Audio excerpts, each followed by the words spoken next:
Alrighty, everybody. How we doing tonight? This is Nicholas Hooper and Mary Itzel Gonzalez.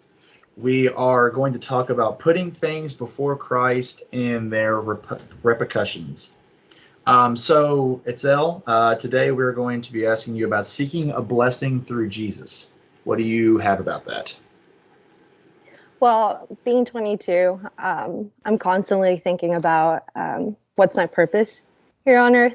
And I guess a little bit more specifically would be kind of like what would be a good career for me to have, one with my aspirations, talents, ambitions, and that would glorify God too. I think that question alone, it kind of keeps being repeated to us whenever we go to church or if we look at like social media or just look at our phone.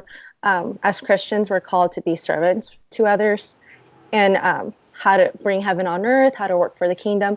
And all of those things are such good things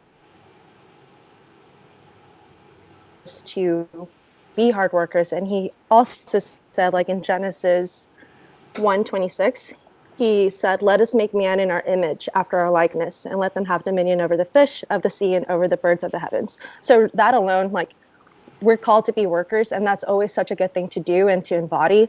But I don't think we're wise enough or capable of enough to then know at what point is it becoming an obsession.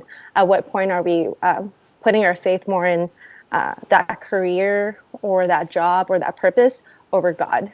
And at one point are we putting our identity in that as opposed to Jesus? And we can easily see that in Acts when it comes to Judas. And then Acts, let's see. I had it. Acts 1:18. And now this man acquired a field with the reward of his wickedness, and falling headlong, he burst open in the middle, and all his bowels gushed out. And it became known to all the inhabitants of Jerusalem, so that the field was called in their own language Kildama, that is the field of blood.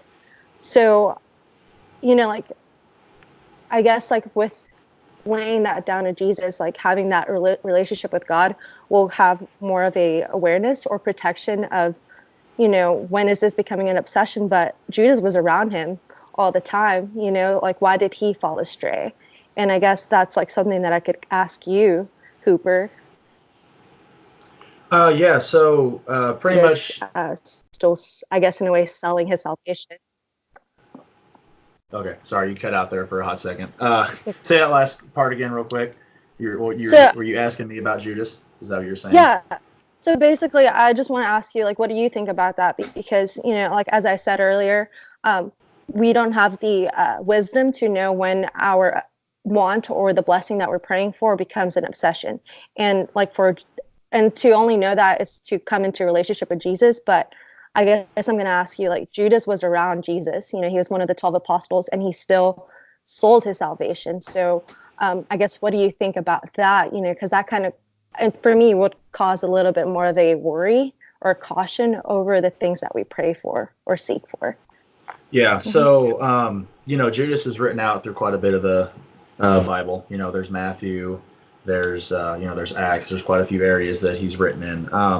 Most of it always talks about how he betrayed Jesus. He was around him for just about as long as everybody else was in the 12 disciples. But he was the only one that sold him, and Jesus knew this the entire time. He sold him for 30 pieces of silver, and that just baffles me. How you can be around someone, especially our Father Jesus Christ, for that long, and then still think that 30 pieces of silver is worth betraying him. A lot of people can ask for multiple things in their life from God, and that can also just betray him just as much as taking 30 pieces of silver for betraying Jesus. You can ask, like you were talking about, ask for a blessing for a job, something that you're wanting in your life, and you just really want it or you need it, and God can even provide that. But then that becomes your God. You make that your pretty much Father. And you kind of push Jesus aside. No matter what he gave you, it sometimes seems like that is more, better than Jesus, just like that 30 pieces of silver was with Judas. And I'm going to go ahead and talk about Matthew 27:3. If you guys want to turn to the Bible with me, it's 27:3 through 10. So it says, when Judas, who had betrayed him, saw that Jesus was condemned, he was seized with remorse and returned the 30 pieces of silver to the chief priests and the elders. I have sinned, he said, for I have betrayed innocent blood. What is that to us? They replied. That's your responsibility. So Judas threw the money into the temple and left. Then he went away and hanged himself. The chief priest picked up the coins and said, it is against the law to put this into the treasury, since it is blood money. So they decided to use the money to buy the potter's field as a burial place for foreigners. That is why it is called the field of blood to this day. Then what was spoken to Jeremiah, the prophet, was fulfilled. They took the 30 pieces of silver, the price set on him by the people of Israel, and they used them to buy the potter's field as the Lord commanded me. So it just shows you right there, even if, just kind of today's world, people are going to want to try and make you do whatever for money. You can see something as a blessing from God. Some things you might not need, because God's trying to show you something. So that could have been one of the biggest challenges for Judas right there, and it was the biggest thing, because right now he's burning in hell forever, which is sad to say, but that was probably one of the biggest challenges that he had. And Jesus, that's the funny thing, is Jesus made him a disciple even knowing that. So Jesus is going around every single day pouring his life into every single person around him, giving them blessings. It might not be a miracle every single day, but he is out there doing things for people that most others cannot.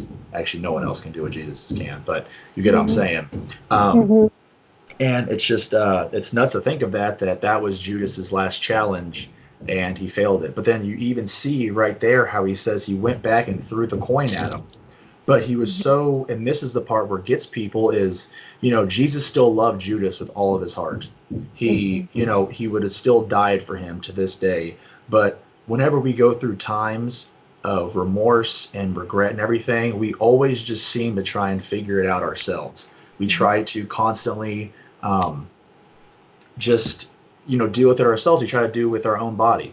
And we can't do that. Like, I truly believe, and I heard this in church, and I never thought of it like this, but I literally believe now, if Judas would have came to Jesus and asked for forgiveness, went through the entire thing. Not that, you have to go through the thing, but if you would have, pretty much said, like, Jesus, I'm so sorry, repentance, everything, I think he would have been saved and got put into heaven.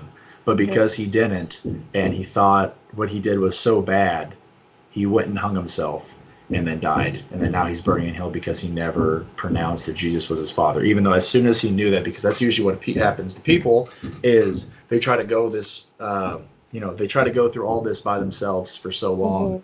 And even when they ask for Jesus for help and he does provide, they still try to do it themselves. And then whenever they fail and they fall, they still don't go to God. They still don't go to Jesus for anything. And they're just going about it in drinking, smoking, whatever it is to feel that pain away. And that's just nuts, because Jesus is like, I gave you a blessing. And yes, the challenge was there still, but now you're just not even asking for help at all. And, it's just, and I guess that kind of goes back to, like, he wants your heart at the end of it, exactly. At the heart of it all, he wants you, not where you end up or how well you strive off, but like, he loves you like yesterday, he loves you today, and he loves you tomorrow, whether you have that job or not, Exactly. And I thought that was so good, of just you, like, kind of bringing up that question of, like, would Judas still have been saved if he asked for salvation? And I think I can say I can agree to that too. It's sad that he kind of let his pride and himself be like in the throne of it all, and saying, like, oh, I messed up to me, done. Like, it's just kind of such, I guess, once again, pride to just be like, to still disregard what he did for us. But, Exactly.